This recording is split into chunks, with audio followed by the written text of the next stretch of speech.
जय सियाराम. मी अनुष्का पाटील तुम्हा सर्वांचे सहर्ष स्वागत करते तेलंगणा यात्रेमध्ये. तुम्ही पाहत आहात वसुंधरा पदयात्रा 2025 जी निघाली आहे रामानंद संप्रदायाच्या तेलंगणा उपपीठावरून 27 सप्टेंबर 2025 रोजी पूज्यपाद रामानंदाचार्य नरेंद्राचार्यजी यांच्या दिव्य मार्गदर्शन आणि संकल्पनेतून. आज दिनांक 13 ऑक्टोबर 2025 वार सोमवार आणि आज आहे यात्रेचा 17वा दिवस. तर चला पाहूया आजच्या दिवसाचे पहिले सत्र. जय सियाराम. ನಾನು ಅನುಷ್ಕಾ ಪಾಟೀಲ್ ನಿಮ್ಮ ಮೆಲ್ಲರನ್ನು ತೆಲಂಗಾಣ ಯಾತ್ರೆಗೆ ಹೃದಯಪೂರ್ವಕವಾಗಿ ಸ್ವಾಗತಿಸುತ್ತೇನೆ. ನೀವು ಸೆಪ್ಟೆಂಬರ್ 27, 2025 ರಂದು ರಾಮಾನಂದ ಸಂಪ್ರದಾಯದ ತೆಲಂಗಾಣ ಉಪಪೀಠದಿಂದ ಪ್ರಾರಂಭವಾದ ವಸುಂಧರಾ ಪದಯಾತ್ರೆ 2025 ಅನ್ನು ವೀಕ್ಷಿಸುತ್ತಿದ್ದೀರಿ. ಪೂಜ್ಯಪಾದ ರಾಮಾನಂದಾಚಾರ್ಯ ನರೇಂದ್ರಾಚಾರ್ಯಜಿಯವರ ಮಾರ್ಗದರ್ಶನ ಮತ್ತು ಪರಿಕಲ್ಪನೆಯಡಿಯಲ್ಲಿ ಈ ಯಾತ್ರಾ ಹೊಂದುತ್ತಾರೆ. ಇಂದು ಸೋಮವಾರ 13 ಅಕ್ಟೋಬರ್ ಮತ್ತು ಇಂದು ಯಾತ್ರೆಯ 17ನೇ ದಿನ. ಹಾಗಾದರೆ ಇಂದಿನ ಮೊದಲ अधिवेशनವನ್ನು ನೋಡೋಣ. सुमधुर काकड आरतीने दिवसाची मंगलमय आणि शुभ सकाळ झाली. ಸುಮಧುರವಾದ ಕಾಕಡ ಆರತಿಯು ಶುಭ ಮತ್ತು ಆಶೀರ್ವಾದದ ಬೆಳಗ್ಗೆಯನ್ನು ಸೂಚಿಸಿತ್ತು. ಗರುಡ ಗಮನ ತವ ಚರಣ ಕಮಲ ಮಿಹ ಮನಸಿಲ ಸತು ಮಮ ನಿತ್ಯಂ ಮನಸಿಲ ಸತು ಮಮ ನಿತ್ಯಂ ಮಮ ತಾಪಮ ಪಾಕುರುದೇವೋ ಮಮ ಪಾಪಮ ಪಾಕುರುದೇವೋ ಮಮ ತಾಪಮ ಪಾಕುರುದೇವೋ मम पापम पाकुरुदेव. वेद संपन्न पुरोहितांद्वारे पूज्यपाद रामानंदाचार्य नरेंद्राचार्यजी यांच्या सिद्ध पादुकांचे यजमानांच्या हस्ते षोडशोपचार पद्धतीने पूजन करण्यात आले. ವೇದಗಳಲ್ಲಿ ಪಾರಂಗತರಾದ ಪುರೋಹಿತರು ಪೂಜ್ಯಪಾದ ರಾಮಾನಂದಾಚಾರ್ಯ ನರೇಂದ್ರಾಚಾರ್ಯಜಿರ ಸಿದ್ಧ ಪಾದುಕೆಗಳನ್ನು ಅತಿಥಿಯರು ಪೂಜಿಸಿದ್ದಾರೆ.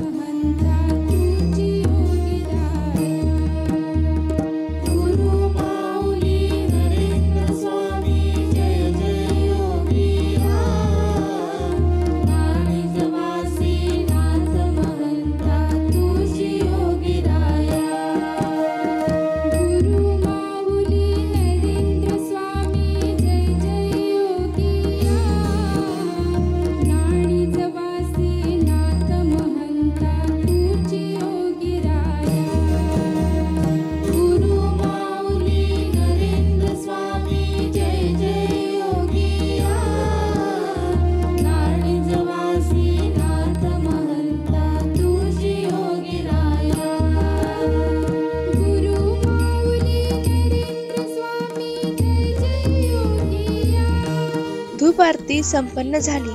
धूप आरती म्हणजे मनातील श्रद्धेचा सुगंध देवापर्यंत पोहोचण्याचा एक मार्ग आहे. ಧೂಪ ಆರತಿ ಪೂರ್ಣಗೊಂಡಿತು. ಧೂಪ ಆರತಿ ಎಂದರೆ ಮನಸ್ಸಿನಲ್ಲಿರುವ ಸುವಾಸನೆಯನ್ನು ದೇವರನ್ನು ತಲುಪುವ ಒಂದು ಮಾರ್ಗವಾಗಿದೆ. सर्व यात्रिकांना चहा नाश्ता देण्यात आला. पूज्यपाद रामानंदाचार्य नरेंद्राचार्यजींच्या सिद्ध पादुकांना सुंदर सजवलेल्या रथात विराजित करून यात्रा पुढच्या प्रस्थानाला निघाली. ಎಲ್ಲ ಯಾತ್ರಿಕರಿಗೆ ಚಹಾ ಮತ್ತು ಉಪಹಾರವನ್ನು ನೀಡಲಾಯಿತು. ಪೂಜ್ಯಪಾದ ರಾಮಾನಂದಾಚಾರ್ಯ ನರೇಂದ್ರಾಚಾರ್ಯಜಿಯವರ ಸಿದ್ಧ ಪಾದುಕೆಗಳನ್ನು ಸುಂದರವಾಗಿ ಅಲಂಕರಿಸಿದ ರಥದಲ್ಲಿ ಇರಿಸಿದ ನಂತರ ಯಾತ್ರೆಯು ತನ್ನ ಮುಂದಿನ ಗಮ್ಯಸ್ಥಾನಕ್ಕೆ ಹೊರಟಿತು.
महंता तुझी योगीराया गुरु माऊली नरेंद्र स्वामी जय जय योगिया राणीच वासे नाथ महंता तुझी योगीराया गुरु माऊली नरेंद्र स्वामी जय जय योगिया राणीच वासे नाथ महंता तुझी योगीराया गुरु माऊली नरेंद्र स्वामी जय जय योगिया राणीच वासे नाथ महंता तुझी योगीराया गुरु माऊली नरेंद्र स्वामी जय जय योगिया राणीच वासे नाथ महंता तुझी योगीराया गुरु माऊली नरेंद्र स्वामी जय जय योगिया राणीच वासे नाथ महंता तुझी योगीराया गुरु माऊली नरेंद्र दिवसभर नामस्मरण चालू असल्यामुळे यात्रेत अतिशय पवित्र वातावरण असते. गुरु माऊली नरेंद्र स्वामी जय जय योगिया नानीजवासी नाथ महंता तुझी योगिराया असे गुरूंचे नामस्मरण करत सर्व यात्रिकी दिवसभर चालत असतात. त्याचबरोबर वसुंधरा म्हणजेच पृथ्वी जी आपली आई आहे तिचं रक्षण आपण करावं अशा पद्धतीने जनजागृती करत ही यात्रा प्रवास करत आहे. ठिकठिकाणी या यात्रेच्या माध्यमातून वृक्षारोपण, स्वच्छता आणि पथनाट्य करून लोकांना वसुंधरा संवर्धनासाठी जागृत करत आहोत. ದಿನವಿಧಿ ನಾಮಸ್ಮರಣೆ ಪಠಿಸಲಾಗುವುದರಿಂದ ಯಾತ್ರೆಯು ಅತ್ಯಂತ ಪವಿತ್ರ ವಾತಾವರಣವನ್ನು ಹೊಂದಿದೆ. ಗುರುಮಾವುಲಿ ನರೇಂದ್ರ ಸ್ವಾಮಿ ಜಯ ಜಯ ಯೋಗಿಯ ನಾನಿಜವಾಸಿ ನಾಥ ಮಹಂತ ತುಸ ಯೋಗಿರಾಯ ದಿನವಿಧಿ ಯಾತ್ರೆಯನ್ನು ನಿರ್ವಹಿಸುತ್ತಾರೆ. ಅದೇ ಸಮಯದಲ್ಲಿ ಈ ಯಾತ್ರೆಯು ವಸುಂಧರೆ ಅಂದರೆ ಭೂಮಿ ನಮ್ಮ ತಾಯಿ ಮತ್ತು ನಾವು ಅದನ್ನು ರಕ್ಷಿಸಬೇಕು ಎಂಬ ಅರಿವು ಮೂಡಿಸುವ ರೀತಿಯಲ್ಲಿ ಪ್ರಯಾಣಿಸುತ್ತಿದೆ. ಯಾತ್ರೆಯ ಮೂಲಕ ಮರಗಳನ್ನು ನೆಡುವುದು, ಪ್ರದೇಶವನ್ನು ಸ್ವಚ್ಛಗೊಳಿಸುವುದು ಮತ್ತು ವಿವಿಧ ಸ್ಥಳಗಳಲ್ಲಿ ಬೀದಿ ನಾಟಕಗಳನ್ನು ಪ್ರದರ್ಶಿಸುವ ಮೂಲಕ ಪರಿಸರವನ್ನು ಸಂರಕ್ಷಿಸುವ ಅಗತ್ಯ ಬಗ್ಗೆ ನಾವು ಜನರಿಗೆ ಅರಿವು ಮೂಡಿಸುತ್ತಿದ್ದೇವೆ. ರಾಣೀच वासे नाथ महंता तुझी योगीराया गुरु माऊली नरेंद्र स्वामी जय जय योगिया राणीच वासे नाथ महंता तुझी योगीराया गुरु माऊली नरेंद्र स्वामी जय जय योगिया राणीच वासे नाथ महंता तुझी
स्वामी फूड प्लाझा, तिपेहल्ली, तालुका सांगोला, जिल्हा सोलापूर या ठिकाणी सर्व यात्रिकींना अल्पोपहार दिला गेला. स्वामी फूड ಪ್ಲಾಜಾ ತೀಪೆಹಳ್ಳಿ ತಾಲೂಕೆ ಸಂಗೋಲಾ ಜಿಲ್ಲೆ ಸೋಲಾಪುರ್ ಇಲ್ಲಿ ಎಲ್ಲ ಯಾತ್ರಿಕರಿಗೆ ಉಪಹಾರಗಳನ್ನು ನೀಡಲಾಯಿತು. रथातच पूज्यपाद रामानंदाचार्य नरेंद्राचार्यजी यांच्या सिद्ध पादुकांचे पंचोपचार पद्धतीने पूजन करून सर्व यात्रिकींना अल्पोपहार देण्यात आला. ರಥದಲ್ಲಿ ಪೂಜ್ಯಪಾದ ರಾಮಾನಂದಾಚಾರ್ಯ ನರೇಂದ್ರಾಚಾರ್ಯಜಿಯ ಸಿದ್ಧ ಪಾದುಕೆಗಳನ್ನು ಪೂಜಿಸುವ ಮೂಲಕ ಎಲ್ಲ ಯಾತ್ರಾರ್ಥಿಗಳಿಗೆ ಉಪಹಾರವನ್ನು ನೀಡಲಾಯಿತು.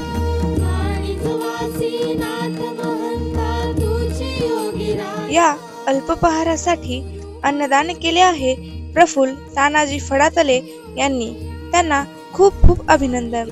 ಈ ಅಲ್ಪೋಪಹಾರದಕ್ಕೆ ದಾನ ಮಾಡಿದ ದಾನಿಯ ಹೆಸರು ಶ್ರೀ ಪ್ರಫುಲ್ಲ್ ತಾನಾಜಿ ಫಡಾತಲೆ ಅವರಿಗೆ ಅಭಿನಂದನೆಗಳು.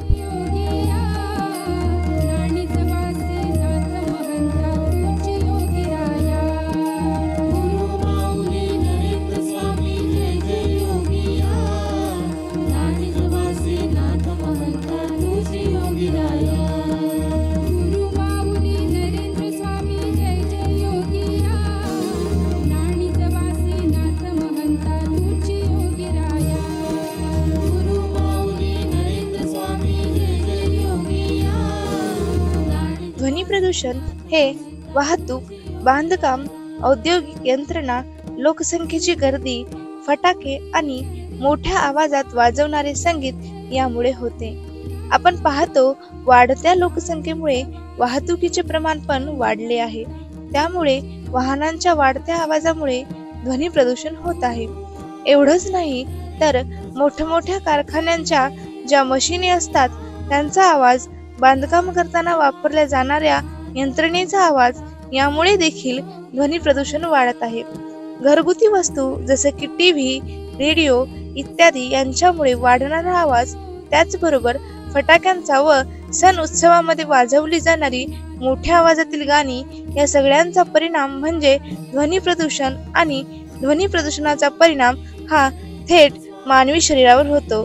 जसे की मानसिक ताणतणाव, झोपेची कमतरता आणि ऐकण्याची क्षमता कमी होणे.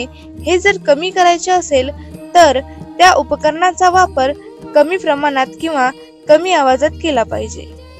ಸಂಚಾರ, ನಿರ್ಮಾಣ, ಕೈಗಾರಿಕಾ ಯಂತ್ರೋಪಕರಣಗಳು, ಜನಸಂಖ್ಯೆಯ ದಟ್ಟಣೆ, ಪಟಾಕಿಗಳು ಮತ್ತು ಅಂಬರದ ಸಂಗೀತದಿಂದ ಶಬ್ದ ಮಾಲಿನ್ಯ ಉಂಟಾಗುತ್ತದೆ. ಹೆಚ್ಚುತ್ತಿರುವ ಜನಸಂಖ್ಯೆಯಿಂದಾಗಿ ವಾಹನ ದಟ್ಟಣೆಯನ್ನು ಹೆಚ್ಚಾಗಿದೆ ಎಂದು ನಾವು ನೋಡುತ್ತೇವೆ. ಅದರಿಂದ ವಾಹನಗಳ ಹೆಚ್ಚುತ್ತಿರುವ ಶಬ್ದವು ಶಬ್ದ ಮಾಲಿನ್ಯಕ್ಕೆ ಕಾರಣವಾಗುತ್ತದೆ. ಇಷ್ಟೇ ಅಲ್ಲ, ದೊಡ್ಡ ಕಾರ್ಖಾನೆಗಳಲ್ಲಿನ ಧ್ವನಿ ಮತ್ತು ನಿರ್ಮಾಣ ಯಂತ್ರೋಪಕರಣಗಳ ಧ್ವನಿ ಕೂಡ ಮಾಲಿನ್ಯವನ್ನು ಹೆಚ್ಚಿಸುತ್ತದೆ. ಟಿವಿ, ರೇಡಿಯೋ ಮುಂತಾದ ಗೃಹೋಪಯೋಗಿ ಉಪಕರಣಗಳಿಂದ ಉಂಟಾಗುವ ಧ್ವನಿ ಹೆಚ್ಚಳ ಹಾಗೂ ಎಲ್ಲ ಹಬ್ಬಗಳ ಸಮಯದಲ್ಲಿ ಪಟಾಕಿಗಳ ಸದ್ದು ಮತ್ತು ಜೋರಾಗಿ ಹಾಡುಗಳನ್ನು ನುಡಿಸುವುದರಿಂದ ಧ್ವನಿ ಮಾಲಿನ್ಯ ಉಂಟಾಗುತ್ತದೆ. ಮತ್ತು ಧ್ವನಿ ಮಾಲಿನ್ಯದ ಮಾನಸಿಕ ಒತ್ತಡ, ನಿದ್ರೆಯ ಕೊರತೆ ಮತ್ತು ಶ್ರವಣ ನಷ್ಟದಂತಹ ಮಾನವ ದೇಹದ ಮೇಲೆ ನೇರವಾಗಿ ಪರಿಣಾಮ ಬೀರುತ್ತವೆ. ಇದನ್ನು ಕಡಿಮೆ ಮಾಡಬೇಕಾದರೆ ಸಾಧನವನ್ನು ಕಡಿಮೆ ಪ್ರಮಾಣದಲ್ಲಿ ಬಳಸಬೇಕು.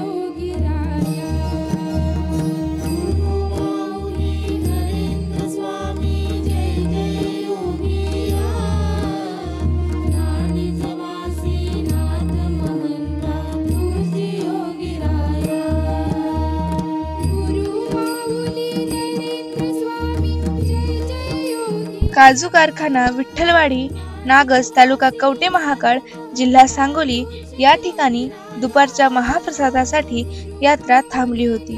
मध्यान्ह महाप्रसाद निमित्त यात्रे काजू कारखाना ವಿಠ್ಠಲವಾಡಿ, ನಾಗಸ್, ತಾಲೂಕೆ ಕವಟೆ ಮಹಾಕಾಳ, ಜಿಲ್ಲೆ सांगली ಈ ಸ್ಥಳದಲ್ಲಿ ನಿಂತಿತ್ತು.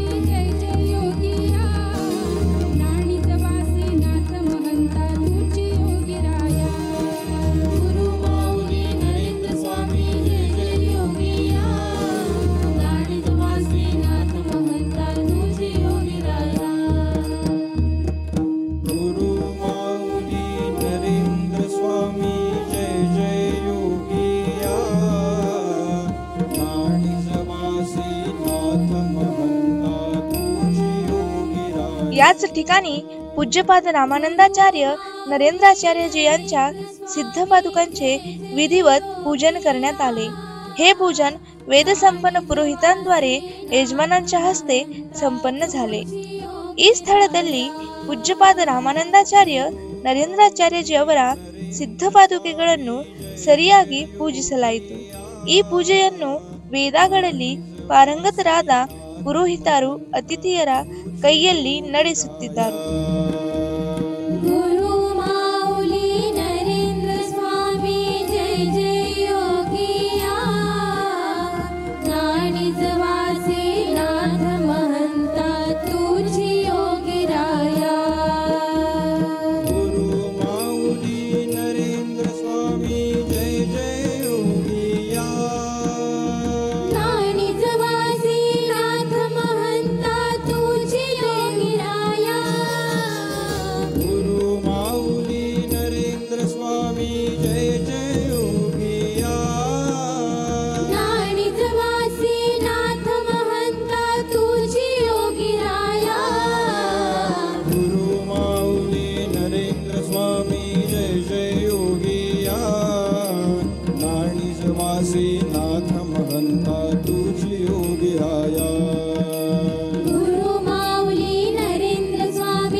त्यानंतर सर्व यात्रिकींना दुपारचा महाप्रसाद देण्यात आला.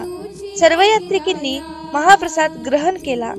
या महाप्रसादासाठी अन्नदान केले श्री अण्णाराव गोविंदराव श्रीरामे यांनी. त्यांना खूप खूप ಅಭಿನಂದನ್. ಅದಾದ ನಂತರ ಎಲ್ಲಾ ಯಾತ್ರಿಕರಿಗೆ ಮಧ್ಯಾಹ್ನದ ಮಹಾಪ್ರಸಾದವನ್ನು ನೀಡಲಾಯಿತು. ಎಲ್ಲಾ ಯಾತ್ರಿಕರು ಮಹಾಪ್ರಸಾದದಲ್ಲಿ ಭಾಗವಹಿಸಿದ್ದರು. ಶ್ರೀ ಅಣ್ಣಾರಾವ್ ಗೋವಿಂದರಾವ್ ಶ್ರೀರಾಮೆ ಈ ಮಹಾಪ್ರಸಾದಕ್ಕಾಗಿ ಆಹಾರವನ್ನು ದಾನ ಮಾಡಿ ಅವರನ್ನು ಹೃತ್ಪೂರ್ವಕವಾಗಿ अभिनंदनिಸಿದರು. महाप्रसादाच्या ठिकाणी यात्रा प्रशासनाद्वारे 4 रोपांचे वृक्षारोपण करण्यात आले. तेव्हा तेथे शिवाजी गुरु VAMAC कॉन्ट्रॅक्टर व पांडुरंग कदम हे मान्यवर उपस्थित होते. ಅಲ್ಪೋಪಹಾರ ಸ್ಥಳದಲ್ಲಿ ಯಾತ್ರಾ ಆಡಳಿತವು 4 ಮರಗಳನ್ನು ನೆಡಲಾಯಿತು. ಆ ಸಮಯದಲ್ಲಿ ಅಲ್ಲಿ ಶಿವಾಜಿ ಗುರು VAMAC कॉन्ट्रॅक्टर ಮತ್ತು पांडुरंग कदम ಈ ಗಣ್ಯರು उपस्थितिद्ದರು. जय सियाराम. तुमचं नाव काय आहे आणि तुम्ही यात्रेमध्ये कुठल्या पद्धतीची सेवा करता? बाबुराव तुकाराम इंगळे, महाप्रसाद विभाग प्रमुख. माझ्या हाताखाली 22 आचार्य आहेत. एवढ्या जास्त संख्येने असलेल्या यात्रेकरूंची व्यवस्था तुम्ही कशा प्रकारे करता? रामानंदाचार्यांनी जे ठरवून दिलेले आहेत वसुंधरा पायदिंडीच्या महाप्रसादावर हे केलेले आहेत. त्याप्रमाणे गोष्टी नियोजित 3 महिन्यापासून नियोजित केलेल्या आहेत. कोण कुठे थांबावे, कोण कुठे काम करावे, सांभाळणे हे सर्व विभाग ठरलेले असतात. आम्ही सेवा करत पाडतो. परमपूज्य रामानंदाचार्यांनी शिस्त खूप आवडते. महाप्रसाद बनवत असताना तुम्ही कुठल्या प्रकारची विशेष काळजी घेता आणि तुमच्या या महाप्रसादाचे वेळापत्रक काय आहे? आम्ही सर्वप्रथम हात पाय स्वच्छ करून परमपूज्य रामानंदाचार्य गजर घेतो. त्यानंतर स्वच्छतेसाठी पाणी वापरता. महाप्रसादासाठी आपण उत्कृष्ट क्वालिटीचे तेल, धान्य आणि इतर सर्व मटेरियल वापरतो. हे सर्व मटेरियल दात्याकडून आम्हाला मिळतं. त्याचबरोबर सकाळी जेवणाचे सकाळी 6 ते 7 चहा आणि बिस्किट, 9 वाजता नाश्ता, दुपारी 1 वाजता जेवण महाप्रसाद, संध्याकाळी 3 वाजता नाश्ता व चाय, शेवटी रात्री 9 वाजता महाप्रसाद. या वेळेप्रमाणे आम्ही करतो. आजचे हे मंगलमय सत्र इथेच संपते.